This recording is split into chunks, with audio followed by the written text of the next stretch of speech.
Good morning, welcome to this weekly market update from EURGBP Markets. For any new followers, what I'll be doing is going through the weekly, daily, 4-hour, maybe 1-hour charts of euro-dollar, cable, dollar-yen, euro-sterling and gold. Basically just to give some sort of weekly outlook in terms of technical analysis. Doing this video on a Tuesday because of course we had a bank holiday yesterday in the UK. Okay, yeah, it's not wasting your time. Sorry, also one other thing, for any new followers, we have 3 moving averages on these charts. The red one is a 55 simple, the 100 is, no, the purple is a 100 simple, and gold is a 200 simple moving average. Okay, let's have a little look at the weekly chart on euro dollar then. What do we see?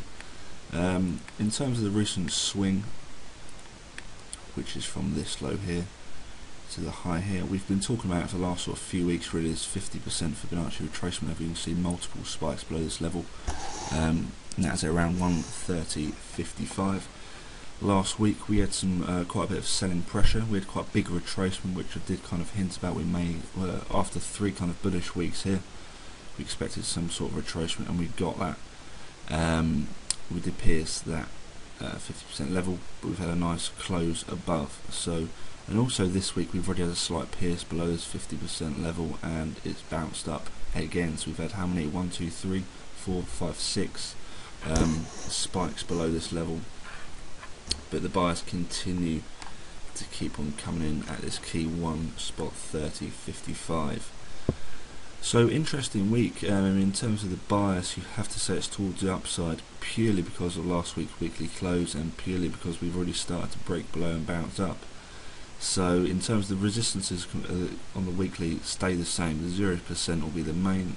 If we get a big pop, 300 pip pop this week, then it'll be that one spot 34.85 level, and then if we do break that, then we've got another resistance there at the 100 week moving average at around one spot 35.28.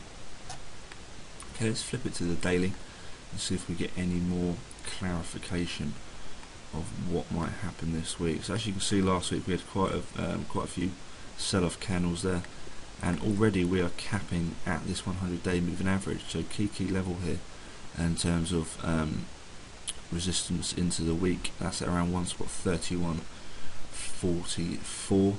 If we get a close above that, then it'll be that 55-day, but already it seems to be a little bit sticky. Yesterday's daily candle was quite bullish. We have a nice lower long lower wick, but we do have a bit of upper wick in that candle, so not overly bullish. And you can already see today we had a spike up. It's tested this 100-day and it's already bounced off it. So it's all about, in terms of any momentum to the upside, it's all about that 100-day moving average for me, really. Do we get any sort of more clarity on the 4-hour? Not so much. If we pop up, then you got that 55 bar moving average at 132.20, but that first resistance really does remain at that 131.44 in terms of the daily chart for this week. Okay, let's move on to cable. What do we have? On the weekly, spoken about it multiple times. Have this lovely uptrend resistance still holding very nicely.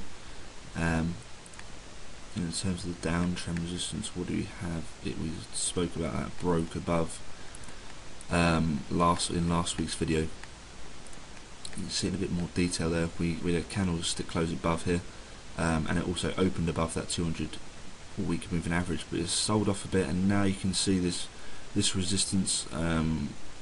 This trend line resistance is now acting as support. We had a candlestick close above it, and this week we've already come back down, tested this level, and it's started to bounce back up already. So in terms of the weekly, it's all about any sort of weekly close above these 2 levels.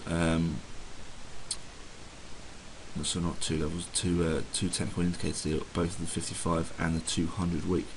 And they're basically around 159.75. So in terms of the weekly, it's all about, does this kind of 100 week moving average trend line resistance now act in support hold? We're basically just in a little range here in terms of the weekly. But if we're going to get any more momentum to the upside, then it has to close above this. So that's what I'll be looking at for the weekly close at the end of the week. In terms of the daily, what do we have? Last week, what was I speaking about? I spoke about this fib move there from the low on the daily to that swing high. We had a bounce of the 50%. The odds were for a test of the 0%. We got that, but was it going to come up and test this 123 extension? We didn't get that. We got it sold off on the weekly. It's because of that 200 week moving average we sold off, and we're looking a little bit heavy at the minute. So in terms of any sort of bounce area, the next bounce area I'd look for is this next swing there on the daily with the 50% lies at around 158.23.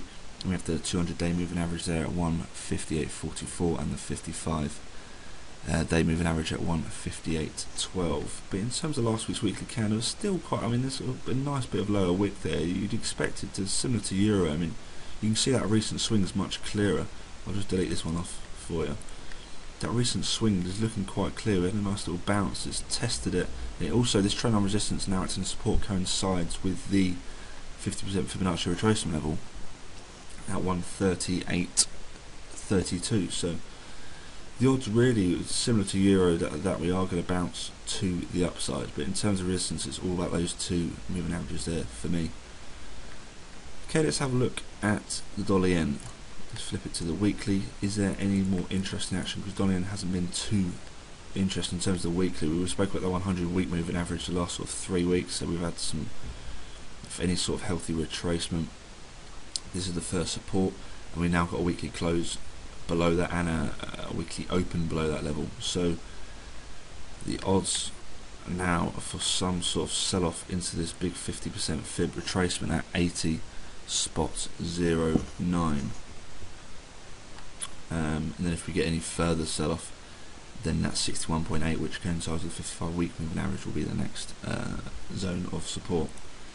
In terms of the daily, not a lot really. It's very, very similar to that, to the weekly chart.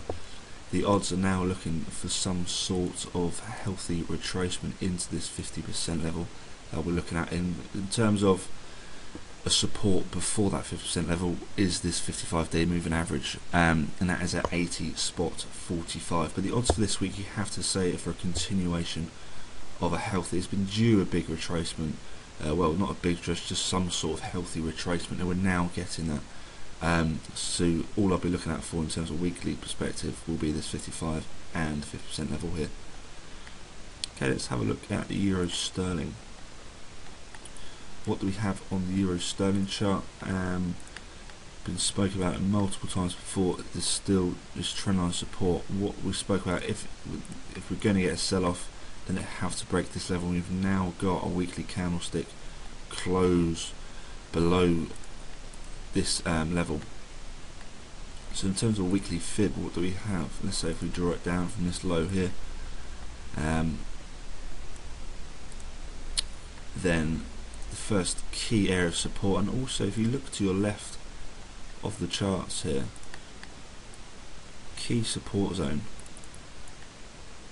is just 50%, acted very, very nicely before. So I'll be looking for the same thing this week in terms of big support on the weekly. Is this 0.8177 level? In terms of the daily, what do we have? It's all about this key support here. We haven't had a weekly, well, we kind of see it's been testing it pretty much. If we shift it up a bit, it's testing it at the minute. So very, very key support here on the euro sterling. If we're going to get this continued sell-off, looking at the weekly, we have to have a daily close below this level. Otherwise, it's just going to, the odds are for this week that we're going to pop up and test back this trend line support, which will most likely be acting as resistance. So in terms of, let's say if we do get a pop up, the best thing to do is to look at a recent 4-hour swing, and that 4-hour resistance level, the first one will be 0.8294. That's what I'll be looking for if you're a seller in the market. then that will be the first resistance that I'd be looking at for some sort of pop and then bounce down towards to the downside. Okay, that's the forex done. Let's have a little look at gold. What do we have on gold? Still this trendline support is in play, and still that key 55-week moving average, you cannot ignore that. Although we have now had a close below this 55-week moving averages, which is first time in a long time, but as you can see, this trendline support is still holding.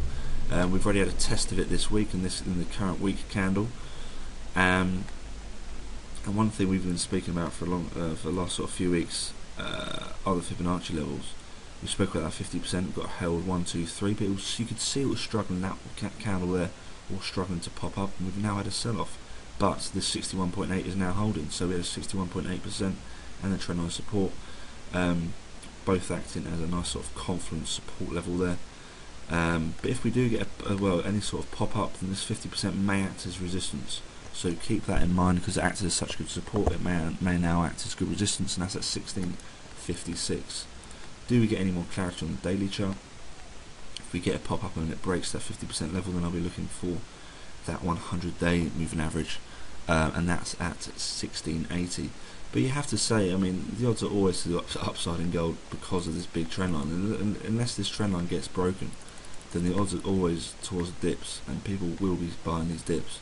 So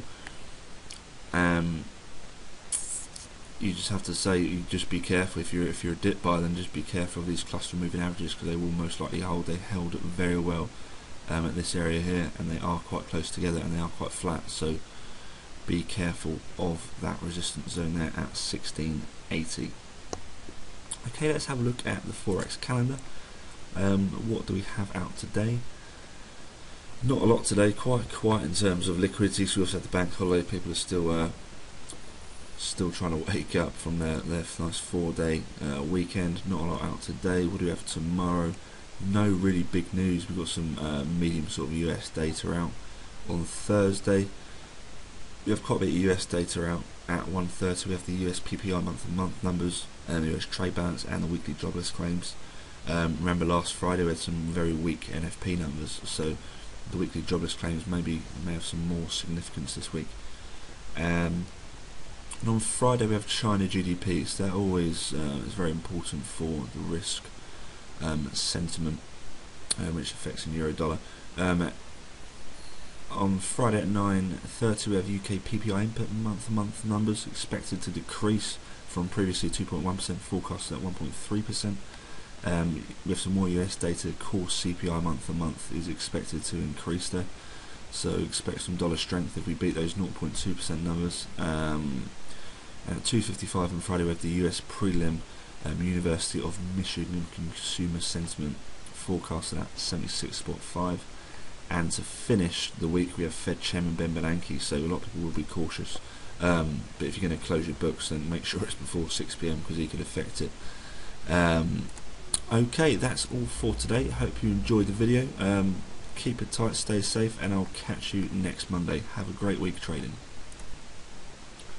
Good morning and welcome to this weekly market update.